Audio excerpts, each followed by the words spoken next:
তুমি কি জানো একসময় ভারতে কোনো কাগজের টাকাই ছিল না এবং আজকের মতো গোল চকচকে কয়েনও না। মানুষ তখন লেনদেন করত এক অদ্ভুত ধরনের ধাতুর টুকরো দিয়ে।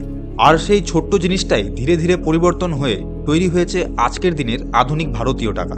কিন্তু প্রশ্ন হলো, ভারতের প্রথম মুদ্রা আগে দেখতে কেমন ছিল আর কিভাবে বদলাতে বদলাতে আজকে রুপি সিম্বল পর্যন্ত পৌঁছালো। টাকার আগে মানুষ ব্যবহার করত বার্টার সিস্টেম, অর্থাৎ জিনিসের বদলে জিনিস।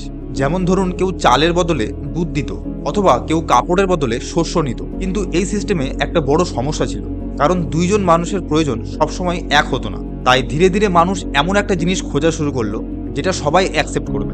আর সেখান থেকেই শুরু হয় মুদ্রার ইতিহাস। ইতিহাসবিদদের মতে ভারতের প্রথম অফিসিয়াল কয়েন ছিল 5 মার্কড কয়েন।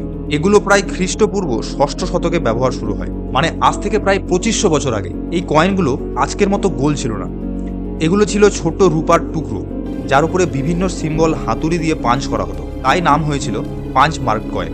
এই সিম্বলগুলোর মধ্যে থাকতো সূর্য, গাছ, পাহাড়, প্রাণী ইত্যাদি। সবচেয়ে ইন্টারেস্টিং ব্যাপার হলো, তখন কোনো একক ইন্ডিয়া ছিল না, অনেক ছোট ছোট কিংডম ছিল, তাই প্রত্যেক কিংডমের কয়েনও আলাদা ছিল। এরপরে আসে মৌর্য সাম্রাজ্য। চন্দ্রগুপ্ত মৌর্য ও সম্রাট অশোকের সময় ভারত আরও অনেক বেশি অর্গানাইজড হয়ে ওঠে। ব্যবসা বাণিজ্য বাড়তে থাকায় স্ট্যান্ডার্ড কয়েনের প্রয়োজন দেখা দেয়। তাই মৌর্য যুগে কয়েন সিস্টেম আরও স্ট্রাকচার্ড হয়ে ওঠে। একই ধরনের কয়েন অনেক জায়গায় ব্যবহার করা শুরু হয় এবং তখন থেকেই টাকা শুধু লেনদেনের মাধ্যম না, পাওয়ার এবং এম্পায়ারের সিম্বল হয়ে উঠতে শুরু করে। তারপর আসে মুঘল যুগ। এই সময় ভারতীয় কয়েন ডিজাইন একেবারে অন্য লেভেলে পৌঁছে যায়। সোনা, রূপো ও তামা দিয়ে অসাধারণ কয়েন তৈরি হতে শুরু করে।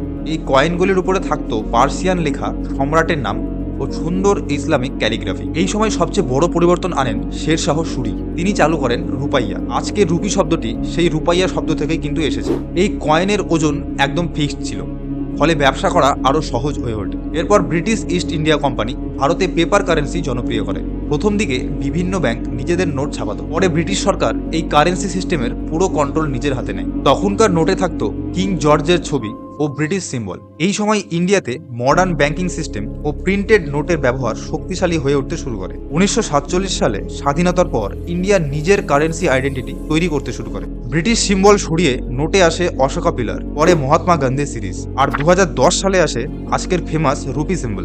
এই সিম্বল ডিজাইন করেছিলেন ইন্ডিয়ান ডিজাইনার উদয় কুমার। এর মধ্যে দেবনাগরী র আর ইংলিশ আর এর কম্বিনেশন রয়েছে। ভাবতে পারো, 2500 বছর আগে ছোট্ট একটা রূপোর টুকরো থেকে শুরু হয়েছিল ভারতীয় মুদ্রার যাত্রা, আর আজ সেটা পৌঁছে গেছে ইউপিআই, অনলাইন ব্যাংকিং আর ডিজিটাল পেমেন্ট পর্যন্ত। 5 মার্কড কয়েন থেকে রুপাইয়া, রুপাইয়া থেকে পেপার নোট, আর নোট থেকে আজকের ডিজিটাল পেমেন্ট। এটা শুধু টাকা রিভলিউশন না, এটা পুরো সিভিলাইজেশনের ইভলিউশন। টাকা শুধু কাগজ বা কয়েন না, এটা একটা দেশের ইতিহাস, ক্ষমতা এবং সিভিলাইজেশনের গল্প।